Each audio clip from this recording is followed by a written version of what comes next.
गई मैं तो तेरे नाम का दर्पण बन के, टूट गई मैं तो तेरे नाम का दर्पण बन के, मैं फिरूं क्या तेरे नाम की जोगन बन के, मैं फिरूं तेरे नाम की जोगन बन के, मैं फिरूं तेरे नाम की जोगन बन के, मैं फिरूं तेरे नाम की जोगन बन के, तेरी जोगन बन के, तेरी जोगन बन के, तेरी जोगन बन के, तेरी जोगन बन के, मैं फिरूं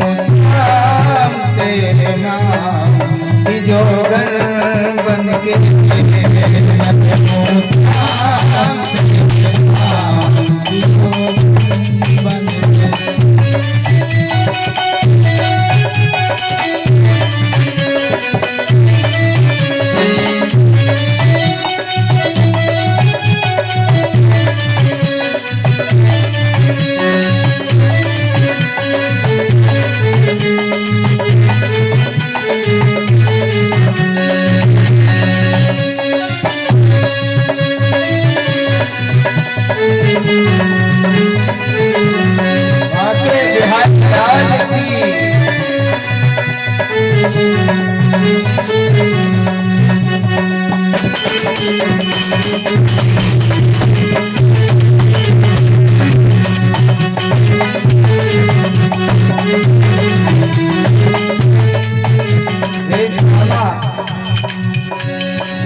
जैसा था मेरा दिल था तूने तोड़ दिया, जैसा था मेरा दिल था तूने तोड़ दिया, मुझको लगता है किसी और से दिल तोड़ दिया, मुझको लगता है किसी और से दिल तोड़ दिया, जैसा था मेरा दिल था तूने तोड़ दिया, जैसा था मेरा दिल था तूने तोड़ दिया, मुझको लगता है किसी और से दिल जोड़ लिया, मुझको लगता है किसी और से दिल जोड़ दिया, अब तो हर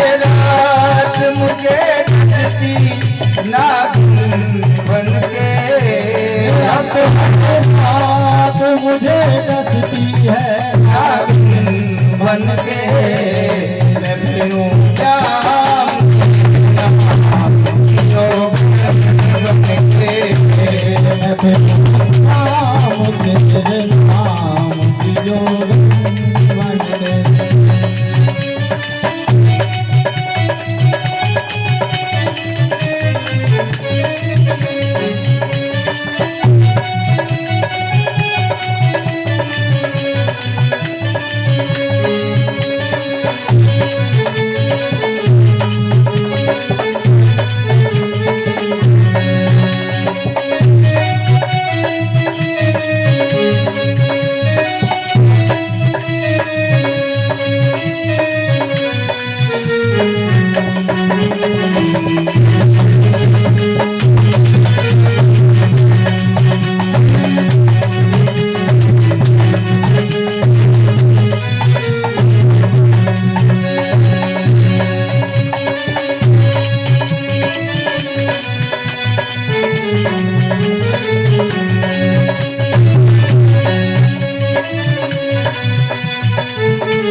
दर्द दिल बढ़ाने से भला क्या होगा, दर्द दिल बढ़ाने से भला क्या होगा, दर्द दिल बढ़ाने से भला क्या होगा।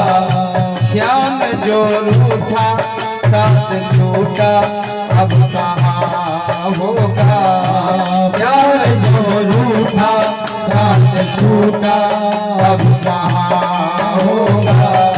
श्याम ब्रजवास करूं फिर तू बबरी बनके, श्याम ब्रजवास करूं फिर तू बबरी बनके, मैं फिरूं श्याम तेरे नाम की जोगन बनके, मैं फिरूं श्याम तेरे नाम की जोगन बनके। हर घड़ी याद तेरी आए सौतन बनके, हर घड़ी याद तेरी आए सौतन बनके, मैं फिरूं श्याम तेरे नाम की जोगन बनके, मैं फिरूं श्याम तेरे नाम की जोगन बनके, मैं फिरूं श्याम तेरे नाम की जोगन बनके, फिरूं श्याम तेरे नाम की जोगन बनके। भोलवा के बिहारी लाल की जय। इस तरह भगवान के विरह के सुरहद को भाव को लेकर के गोपांगनाएं भगवान को पुकारती हैं और भगवान के आग्रह को स्वीकार करके मुरली की धुन को सुन करके विरह में कातर होकर के सब दौड़ पड़ती हैं और शरद पूर्णिमा की उस रात्रि में सब की सब भगवान के श्री विग्रह और भगवान के श्री यश का आनंद लेने के लिए पहुंच जाते हैं।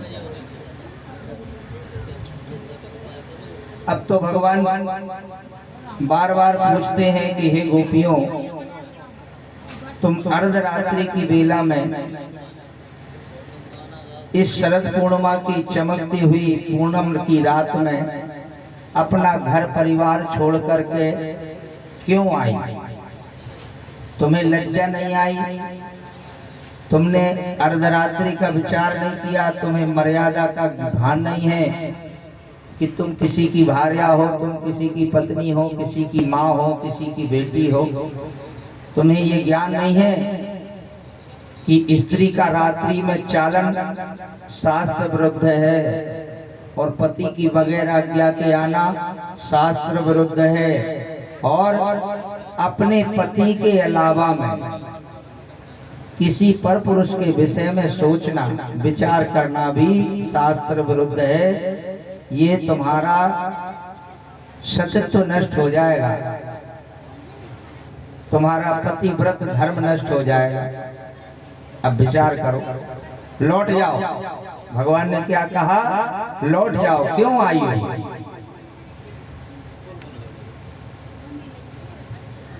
अब तो सबकी सब गोपी विरह में खड़ी एक टक भगवान को निहार रही, देख रही, बहुत देर तक भगवान को निहारती रही, देखती रही।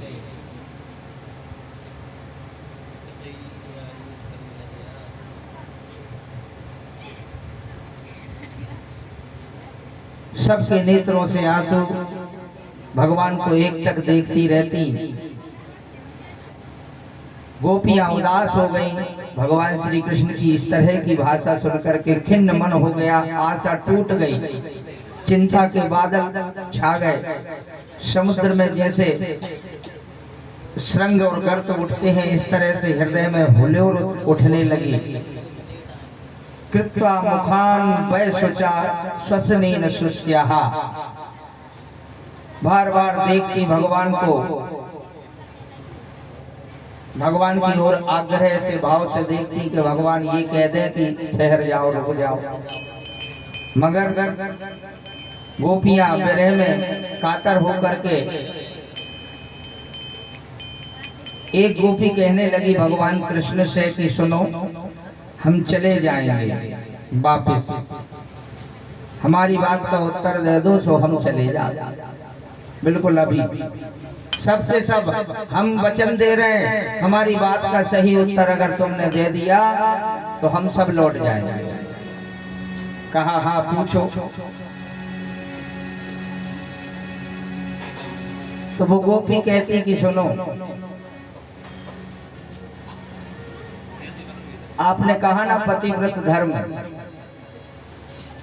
कहा हाँ। तो उस गोपी ने कहा कि एक नवविवाहिता वधू आई, कहो हाउ। भगवान ने कहा हाँ। अब वो अपने पति के प्रति इतनी समर्पित थी कि वो अपने पति की 8 याम सेवा करती थी। 8 याम समझते हो? 4 दिन के और 4 रात्रि के 8 याम होते हैं। एक 24 घंटे में सुबह, दोपहर, संध्या और रात्रि, 4 ये हो गए और 4 रात्रि के अष्टयाम। तो वो अपने पति की अष्टयाम सेवा करती थी। ध्यान से कथा ध्यान से सुनना, नहीं बिसर जाएगी। तो कहा कृष्ण कन्हैया लाल बोलो हाँ। भगवान ने कहा हाँ, अष्टयाम सेवा करती थी, सुन लिया मैंने। अब वो गोप कौन था? वो ब्राह्मण थे, वो पंडित जी थे और उनकी भार्या पंडिताई, वो 8 याम सेवा करती।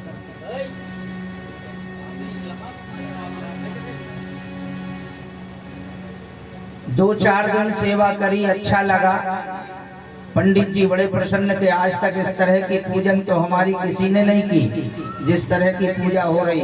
सुबह उठे, सुआसन पे बिठाल देवे और थाली लगा के तिलक लगाए, चंदन लगाए, आरती उतारे, भोग लगाए। पंडित जी मस्त हो गए कि चलो हमें ऐसी भार्या मिली, संसार में किसी को नहीं मिली होगी। 4 लोगों से कहते फिरे कि सुनो हमारे जैसा कोई हो ही नहीं सकता। कहा क्यों? क्यों कहने लगे कि भाई हमारी 8 याम सेवा होती। अब विवाह के कुछ दिन तक बेटा कुंवर बने रहते हैं कि नहीं? कुंवर घर में कोई ये नहीं कहता कि लोटा इधर का उधर उठा कर रख दो बेटा। जब तक हाथ की मेहंदी हटती नहीं है, जब तक ये नहीं कहते कि भैया लोटा के उठा के उधर रख दो, कुंवर साहब बने फिर।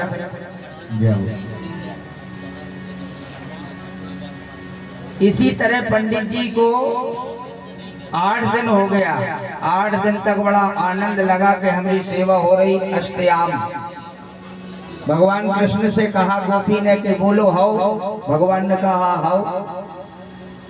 अब एक दिन पंडित जी के विचार में आया कि 8 दिन हो गए, इस तरह से अगर मैं सेवा कराता रहूंगा तो कमाऊंगा कब? कथा के न्योते आ रहे। सत्यनारायण भगवान की 3-4 लोग आ गए कि पंडित जी 8 दिन हो गए आपके विवाह के लाने, अब बहुत हो गई, अब कथा करवे आ जाओ। अब पंडित जी कहे कि भैया मैं कथा करवे तो आ जाऊंगा, लेकिन समय नहीं है मेरे पास। कहा क्यों? कि भैया मैं क्या बताऊं, मेरे साथ बड़ी अचंभित बात हो रही है। कहा क्या? कहीं सुबह मैं उठता हूँ, स्नान करके संध्या करता हूँ, मेरी देवी कहती है जाओ पटा पे बैठ जाओ हम पूजा करें। सो मैं पूजा कराता हूँ और दोपहर के मैं जैसे तैसे तैयार होकर चंदन लगा के निकलने का प्रयास करता हूँ, तब देवी कह देता जाओ पटा पे बैठ जाओ तुम्हारी पूजा करें। बोल बाके बिहारी लाल की जय। ध्यान से सुनना। इस तरह 8 याम सेवा करती। 2 दिन हो गए, 3 दिन हो गए, फिर तो देवी से कह दिया कि हे देवी ऐसे काम नहीं चलेगा, तुम इस तरह से हमारी सेवा पूजा करोगी तो हम कमाने कब जाएंगे? उसने कहा कि मैं तो अपना धर्म निभा रही हूँ, अब तुम जानो और तुम्हारा कर्म जाने और तुम्हारा धर्म जाने। बोल नमो नारायण भगवान की जय। अब तो बड़ी परेशानी आ गई। देवी ने अपने तरफ से ये कह दिया अब करें तो करें क्या। भगवान कृष्ण से गोपी ने कहा कि कहो हाओ, भगवान कहने लगे हाओ। अब तो वो ब्राह्मण देवता अपने गुरु के पास गया, मार्ग बताए तो कौन बताए। अच्छा ध्यान से सुनो, जब विपत्ति आ जाए तो सुनो, अपनों से पहले गुरु के पास जाना चाहिए। गुरु की शरण सबसे पहले, किसी के पास जाने की आवश्यकता